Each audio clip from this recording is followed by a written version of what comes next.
Shalom, selamat pagi. Shalom, selamat pagi. Semangatnya mana? Ya, ya. Jadi semangat Bandung Lautan Api. Biasanya semangat apa? 45 ya. Semangat Bandung Lautan Api. Ya, terus membara buat Tuhan. Ya, persiapkan hati kita dan saya berharap tidak ada jemaat yang terburu-buru datang ibadah dan mau cepat-cepat. Ini sudah jam berapa ini? Saya harus pulang nih. Ya, belum berkat, belum warta, sudah pintu terbuka, lari langsung. Ya, takut terlambat. Terlambat apa? Ya, sekolah minggu dimulai jam 9.30. Ya, jadi saya berharap kalau kita nih orang tua ya, saya sudah tua ya. Saya itu kalau didatangi adik saya sebentar-sebentar aja, datangnya sebentar. Ya udah jarang ketemu, sebentar lagi. Rasanya hati itu sedih sekali saya. Saya bilang adik saya, kamu lebih baik gak usah datang. Kalau kamu hanya beberapa menit saja, taruh makanan atau apa, karena saya punya urusan lain, sedih rasanya hati saya. Demikian juga Tuhan. Ketika kita datang beribadah, seminggu cuma 1 kali, itu pun kalau lagi mau. Udah terburu-buru lihat jam. Pantat kayaknya nempel di bangku, pengen cepet-cepet lepas. Betul apa betul? Coba bilang ke kiri kanannya, sabar. Coba bilang, sabar. Ya, jadi ya kita mulai hari ini, kita tenangkan hati kita. Tapi percayalah, tidak sampai 2 atau 3 jam kita ibadah di Kalam Kudus, itu enggak ada. Ya. Nah, pada pagi hari ini kita akan bersama-sama, judulnya belajar padaku. Ya, jadi belajar sabar untuk beribadah. Berikan waktu yang terbaik, hati diri kita yang terbaik buat Tuhan. Ya, jadi jangan pikirannya mau kemana lagi begitu. Ya, oke. Sekarang kita akan bersama-sama belajar padaku. Punya ini siapa? Kita harus hati-hati loh mau belajar itu. Gak sembarangan. Ya. Kalau dulu ya, belum ada internet yang begitu canggih ya, wah yang menarik. Sekarang saya melihat anak-anak itu belajar dari mulai belajar makan sama belajar itu selalu ada HP di depan. Dan orang tua tidak. Wah ini cara belajar anak saya makan harus ada HP, ada kartun-kartun, film. Jadi anak tinggal lep, lep. Habis. Ya kan? Zaman dulu kalau mau makan dibagaimanakan? Gendong. Ya kan? Dieong-eong. Ayo, ayo. Tuh kapal-kapal. Gitu enggak? Tapi kalau orang barat atau orang Eropa enggak. Duduk. Makan. Mau kotor, mau apa. Itu belajar makan yang masuk ke dalam mulut. Kita perlu hati-hati. Saya tanya sekarang. Kalau kita memberi makan kepada anak kita yang masuk dari mulut itu jasmani. Boleh gak kita sembarangan? Ini yang bakal punya anak. Bentar lagi saya punya cucu lagi. Ya. Pasti kita gak sembarangan kan? Kita akan lihat ini sumbernya dari mana. Nanti kita tanya, sudah dicuci belum sayurnya? Dagingnya sudah bersih belum? Itu yang masuk ke dalam mulut. Begitu hati-hati seharusnya. Belajar. Jadi waktu belajar, kalau dari mulut aja kita hati-hati, apalagi yang masuk ke dalam pikiran dan hati kita. Karena sekarang ini kita belajar bukan hanya di bangku sekolah. Ya. Tetapi internet sudah menjadi guru kita. Gak hati-hati. Saya pun sama sebagai hamba Tuhan. Dari pelayanan saya. Dulu gak pernah banyak orang tanya, Muse, saya Kata internet, saya nonton YouTube nih, kata si ini begini-begini. Kata si itu ini.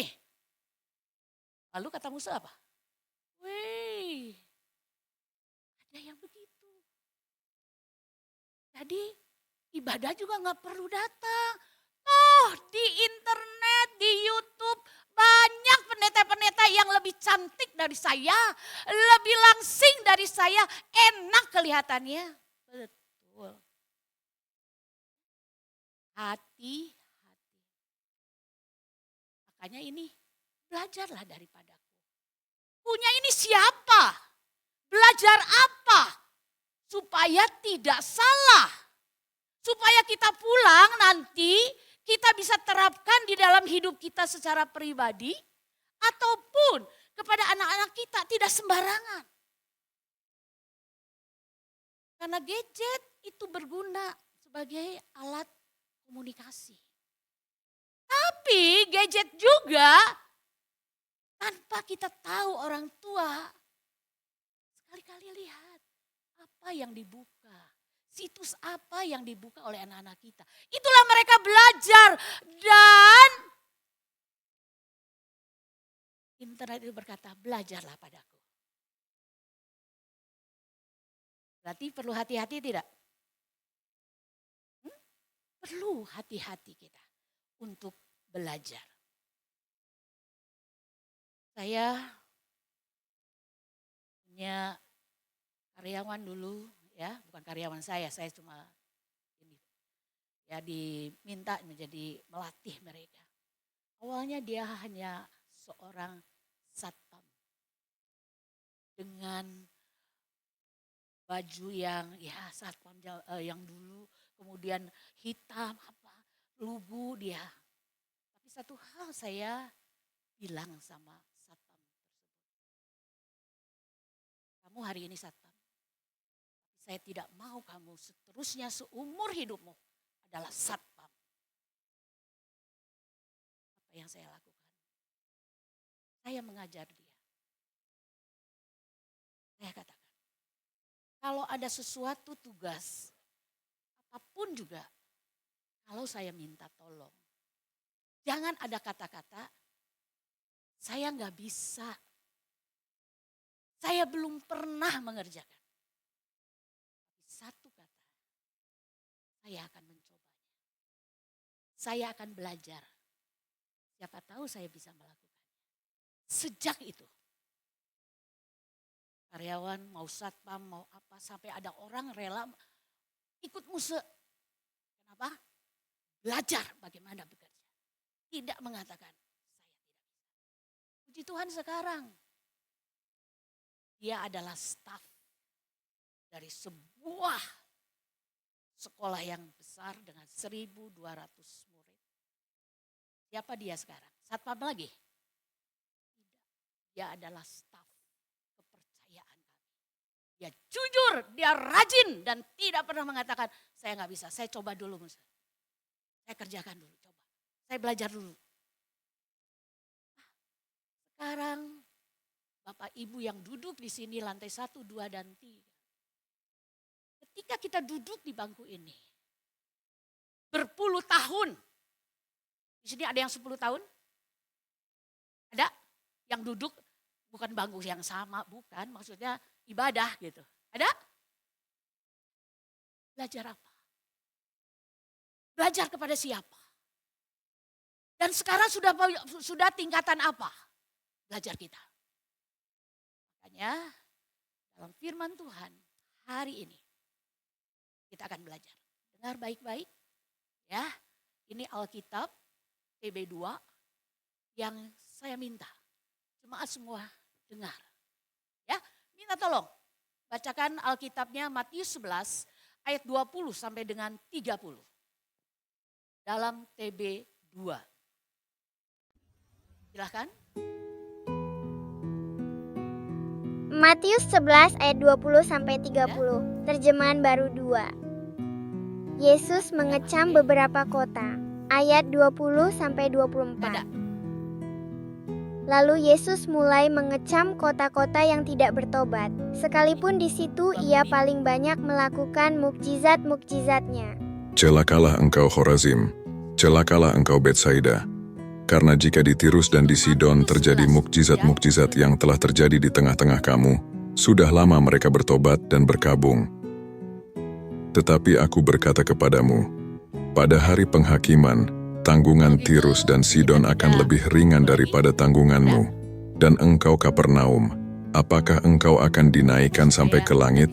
Tidak, engkau akan diturunkan sampai ke dunia orang mati. Karena jika di Sodom terjadi mukjizat-mukjizat yang telah terjadi di tengah-tengah kamu, kota itu tentu masih berdiri sampai hari ini. Tetapi aku berkata kepadamu, pada hari penghakiman, tanggungan negeri Sodom akan lebih ringan daripada tanggunganmu. Ajakan juru selamat ayat 25-30. Pada waktu itu berkatalah Yesus, Aku bersyukur kepadamu Bapa, Tuhan langit dan bumi, karena semuanya itu engkau sembunyikan bagi orang bijak dan orang pandai, tetapi engkau nyatakan kepada orang kecil. Ya Bapa, itulah yang berkenan kepadamu. Semua telah diserahkan kepadaku oleh Bapakku, dan tidak seorang pun mengenal anak selain Bapa, dan tidak seorang pun mengenal Bapa selain anak, dan orang yang kepadanya anak itu berkenan menyatakannya. Marilah kepadaku, semua yang letih lesu dan berbeban berat, aku akan memberi kelegaan kepadamu. Pikulah gandar yang kupasang dan belajarlah kepadaku, karena aku lemah lembut dan rendah hati dan jiwamu akan mendapat ketenangan. Sebab gandar yang kupasang itu menyenangkan, dan bebanku pun ringan.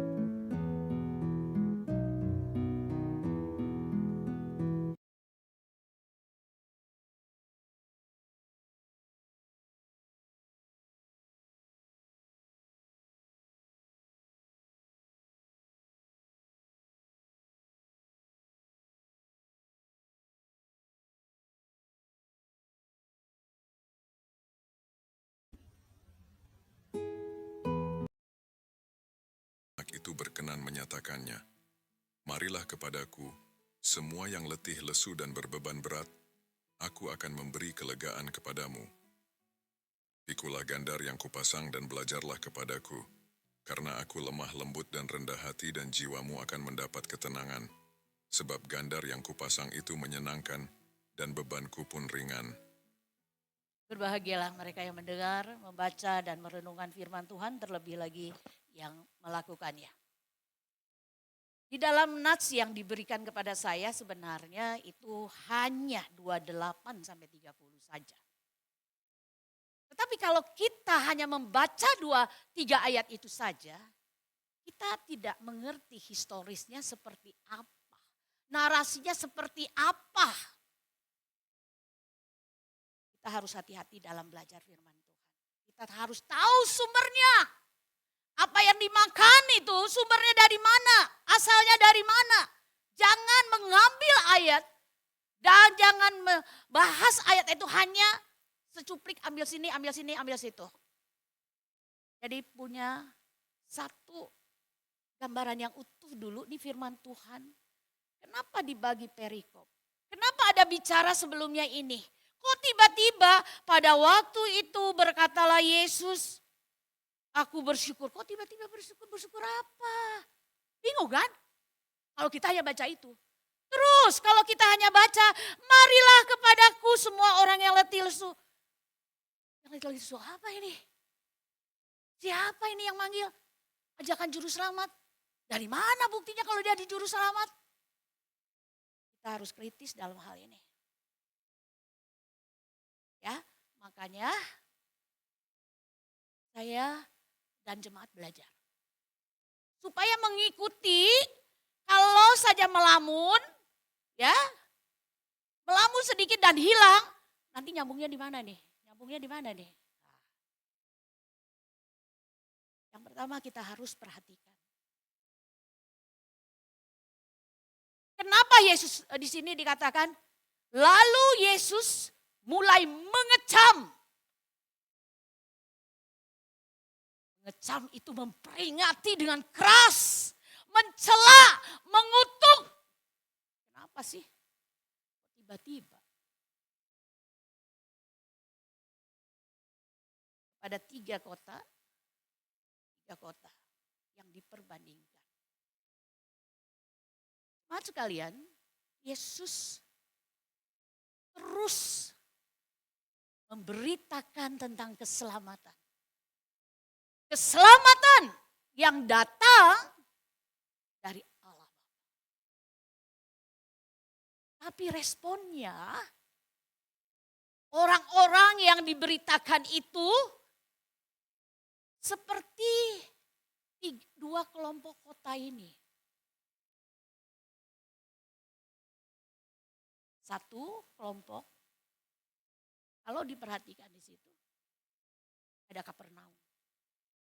Yang banyak mendapatkan dan memperlihatkan Tuhan Yesus itu akan mukjizat-mukjizat. Salah satunya mertua Petrus, Yairus.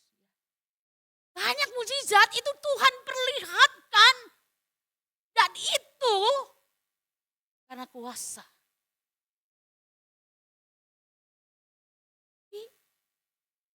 Diabaikan tuh. Sampai Tuhan bilang, Yesus bilang, lebih baik dikatakan di sana apa? Tirus, Sidon, Sodom. Kalau saja mereka itu Sodom melihat mujizat yang dilakukan di Kapernaum, mereka akan bertobat. Jadi masalahnya di sini adalah seringkali hati kita ini merasa sombong. Makanya dilanjutkan di perikop berikutnya, ada apa di sana perikop selanjutnya? Tuhan pertama kali mengatakan Yesus menyatakan dirinya. Pada waktu itu berkatalah Yesus, aku bersyukur kepadamu Bapa, Tuhan langit dan bumi. Karena semuanya itu engkau sembunyikan bagi orang bijak dan orang pandai. Tetapi engkau menyatakan kepada orang kecil, ya Bapa itulah yang berkenan kepadamu. Semua telah diserahkan padaku oleh Bapa. Dan tidak seorang pun mengenal anak selain Bapa. Dan tidak ada seorang pun mengenal Bapa selain anak. Dan orang yang kepadanya anak itu berkenan menyatakannya. Jadi 3 ayat selanjutnya itu menyatakan siapa dia? Dia itu juru selamat. Aku sudah beritahu. Tapi ada 2 respon yang seperti ini. Yang di dalam ayat yang ke-25 dikatakan apa katanya? Ada orang yang bagaimana? Ada orang yang bijak dan pandai dan seorang lagi apa katanya kelompoknya? Orang kecil. Tetapi sebelumnya Yesus menyatakan siapa dia. Kok berani-beraninya ngajak sembarangan, hati-hati. Tapi Yesus katakan, aku bersyukur Tuhan. Tuhan memberitahu 3-4 hal di dalam 3 ayat ini. Siapa dia? Kenapa dia juru selamat? Kenapa dia harus memberitakan kepada bangsa-bangsa?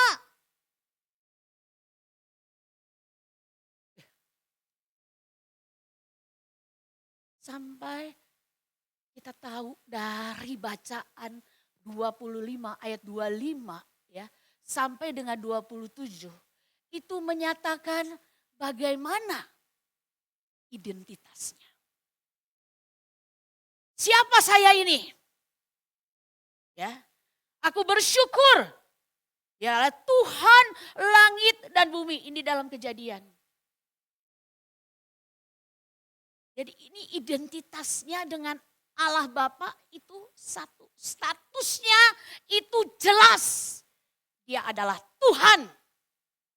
Bukan nabi. Bukan guru yang sembarangan ada di dunia ini. Bukan. Identitas, status, dan dia diberi otoritas.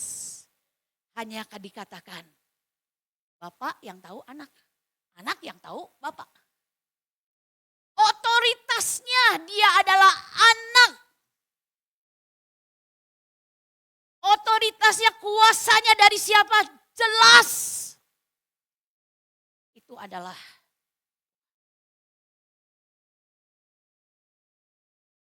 itu. Dari bagian 3 ini, ayat 3 ayat ini, itu respon mereka diberitahu, responnya seperti itu, dikecam. Kenapa dikecam? Dia belum tahu siapa yang memberitakan. Sekarang sudah diberitahu.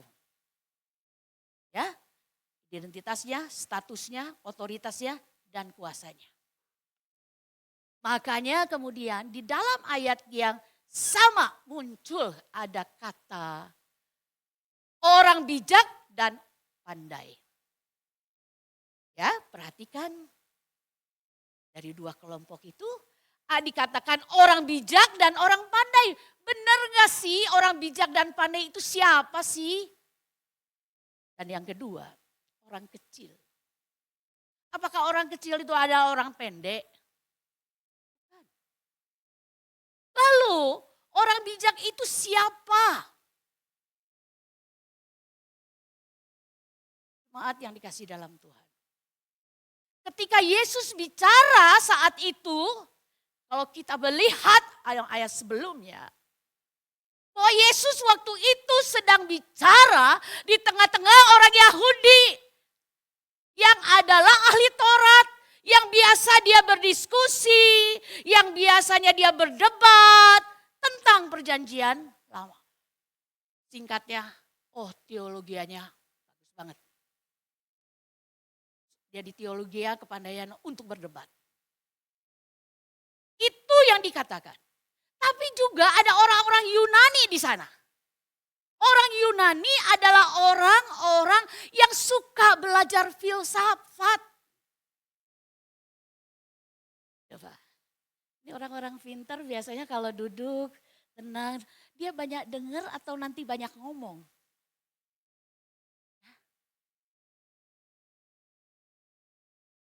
Saya kemarin didatangi oleh rekan-rekan hamba Tuhan dan saya harus ada pertemuan di GPIB pagi-pagi. Saya melihat, saya adalah, waktu itu tidak ada perempuan, selain perempuan itu saya sendiri. Tapi mereka sangat baik. Biarlah ibu bicara dulu dari kalam kudus. Dia mau dengar pendapat saya dengan sesuatu hal masalah.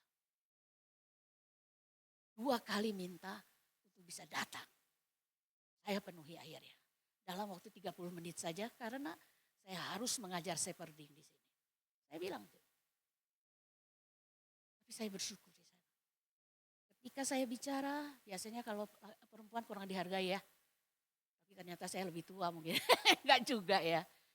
Mereka dengar. Orang bijak dan orang pandai.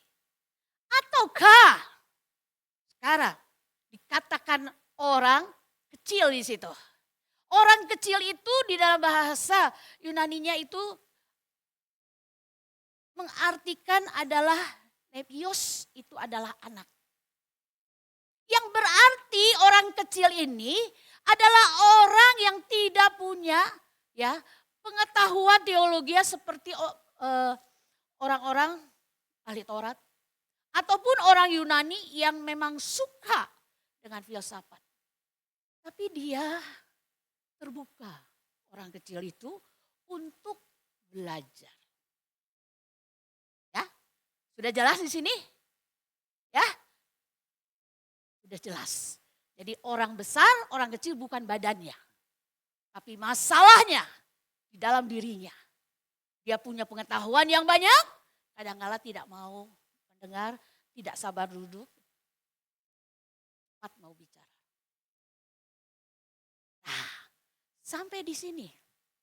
Barulah kita masuk sekarang supaya kita mengerti bahwa Yesus itu di dalam ayat yang berikutnya ada ayat yang ke-28 sampai 30. Ya.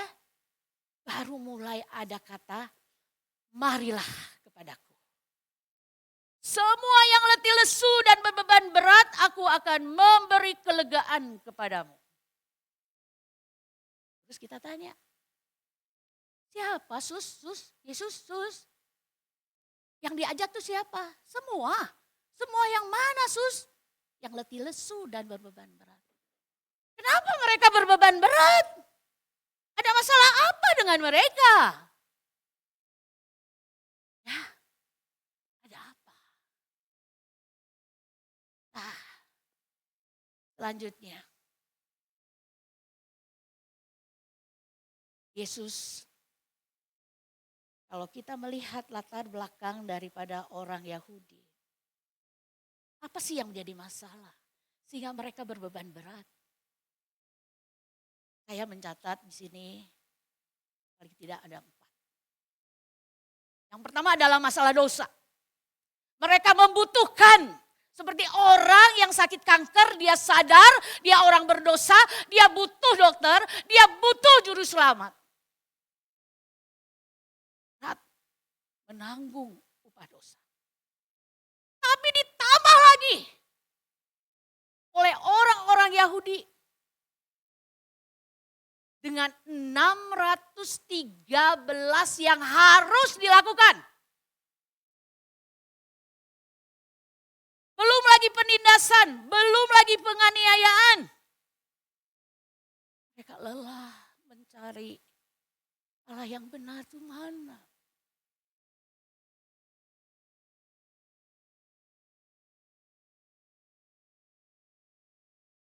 Bapak Ibu, jemaat yang dikasih dalam Tuhan. Beban mereka itu berat. 613 yang harus dilakukan. Ingat ya, dilakukan. Kalau nggak dilakukan, dihakimi. Di dalam Yakobus 2 ayat 10. Dikatakan apa? Sebab barang siapa menuruti seluruh hukum itu, tetapi mengabaikan satu bagian daripadanya, ia bersalah terhadap seluruhnya. Oh, tersisa enggak? 613 saya lakukan. Ini hampir 600 mungkin. Tinggal 13 lagi. Kamu salah. Ulang lagi semua. Salah kamu. Menderita. Dan disitulah Yesus bilang.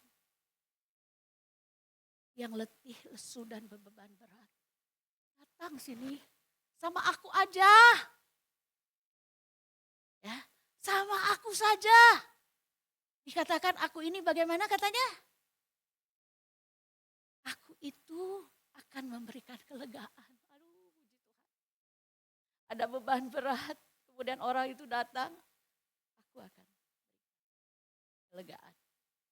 Kelegaan yang bagaimana?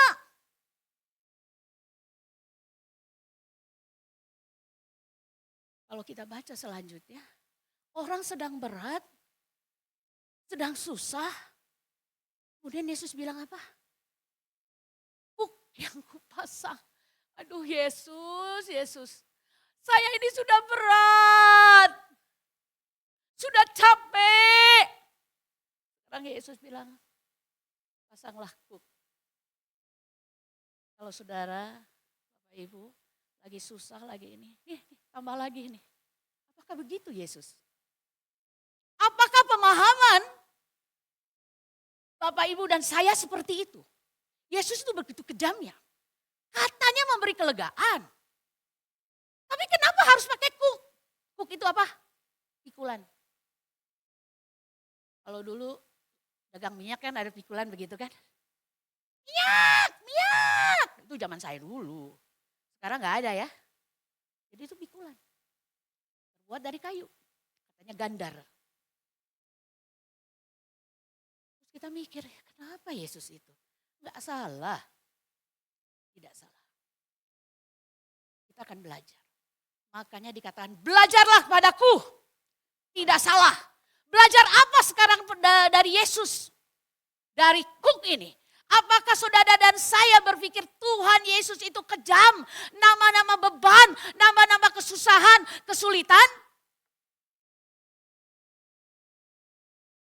Tidak. Kuk itu adalah hukum kasih. Ini kuk itu seperti itu. Coba perhatikan. Nanti kita akan belajar dari Cook ini. Bagaimana mengasihi Allah. Tidak perlu 613 yang harus dilakukan. Hanya hukum kasih, Cook kasih ini saja. Di dalam Matius 22 ayat 37 sampai 40. Cuman tergantung dua, kasihilah Tuhan Allahmu dengan segenap hatimu dan dengan segenap jiwamu, dengan segenap akal budimu. Itulah hukum yang terutama.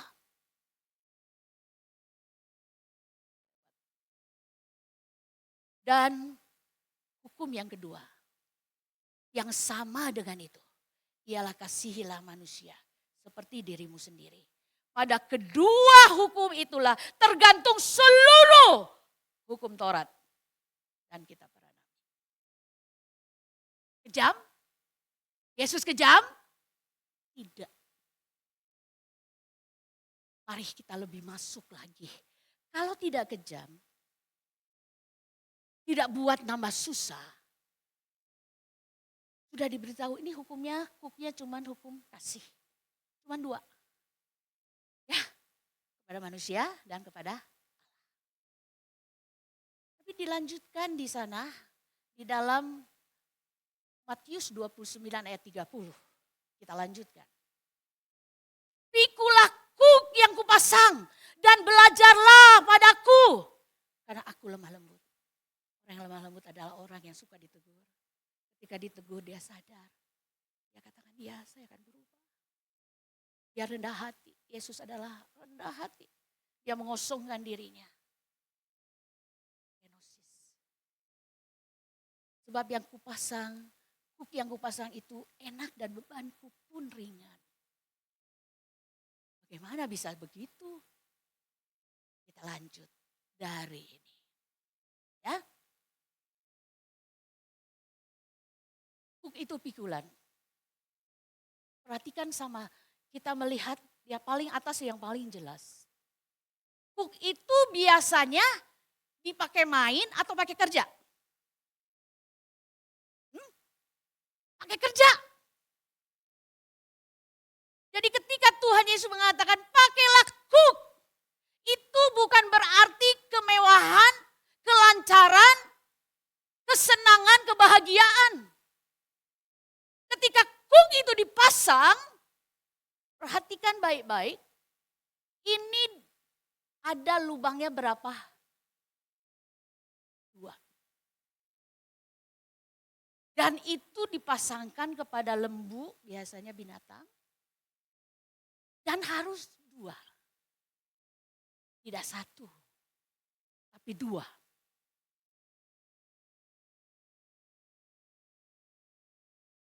Cook itu adalah bagaimana kita, Tuhan mengajar kita. Ini alat yang memang digunakan untuk kerja keras, tetapi Cook itu dipikul berdua. Jangan merasa semuanya mau dipikul sendiri. Yesus bilang ini aku ada bersamamu. Tapi kamu harus rendah hati, lemah lembut. Ayo kan gak masuk gak gini gak tegak. Tapi kamu harus mau nunduk, masukkan ke lubang itu. Aku di samping. Dan bahkan mungkin beban yang berat itu aku akan tanggung lebih besar. Kamu enak aja jalan yang penting. Ikuti jalanku. Walaupun susah. Ya sakit belum sembuh-sembuh. Tidak apa. Belajar pertama. Ketika Cook ini dipasang. Dan mengatakan Yesus benar tidak menjadikan beban. Karena apa? Kita belajar bermitra dengan Yesus dalam kehidupan sehari-hari. Baik dalam bekerja, di bawah tekanan, kesulitan, dan tantangan. Kita sama-sama. Jangan merasa sendirian. Jadi kita bersama siapa? Yesus. Aku, Yesus. Sampai di sini kita bisa, oke, berarti saya tenang, saya tidak sendiri. Pasti yang lebih kuat adalah Yesus, yang lebih berkuasa adalah Yesus, jelas kok statusnya, ya identitasnya saya nggak perlu takut. dalam menjalani kehidupan? Mungkin saudara akan berkata demikian. Kesusahan ada? Ya, di dunia ini masih ada susah. Tuhan tidak bebaskan kita dari kesusahan, dari kesulitan. Anak-anak belajar pun tidak terlepas daripada kerajinan, ketekunanmu. Orang yang bekerja sekalipun, jangan hanya pengen, wah dipromosikan jadi jabatan ini dan jabatan itu. Tidak mau susah. Ini. Tidak. Orang percaya tidak demikian. Berjalan bersama, kita sebut sama-sama, berjalan bersama Yesus. Ya, kita berjalan. Tapi juga kita jangan lupa. Ya. Hook itu adalah belajar kerendahan hati. Yang tadi saya bilang. Kita nggak bisa lebih dulu udah jalan dari Yesus. Yesus, udahlah saya yang ngatur lah ya. Udah saya jalan dulu nih, cara saya ya. Nggak bisa begitu. Ketika jalan bersama itu, siapa yang harus rendah hati, tunduk? Siapa? Aku percayakan Yesus. Walaupun aku tahu ini sukar, buat saya harus berpisah dari anak saya. Pengennya anak saya di Padang. Masa anak saya 5? Semuanya maunya di Jakarta, Bandung, dan sekitarnya. Ada Yesus. Serahkan itu kepada Yesus. Kita berharap hidup ini seharusnya bahagia. Bebas dari penderitaan. Namun sesungguhnya, ini catat, bagi kita orang percaya, dunia ini menjadi tempat bagi iman kita bertumbuh melalui situasi yang buruk, melalui situasi yang baik. Jangan mau baiknya saja, tidak mau buruknya. Tapi dunia ini kita masih ada di dunia. Jangan minta kenyamanan, jangan minta kemewahan, jangan minta kesenangan. Bisa insan, bisa. Jangan lakukan itu. Tetap berjalan, belajar padaku, kata Yesus.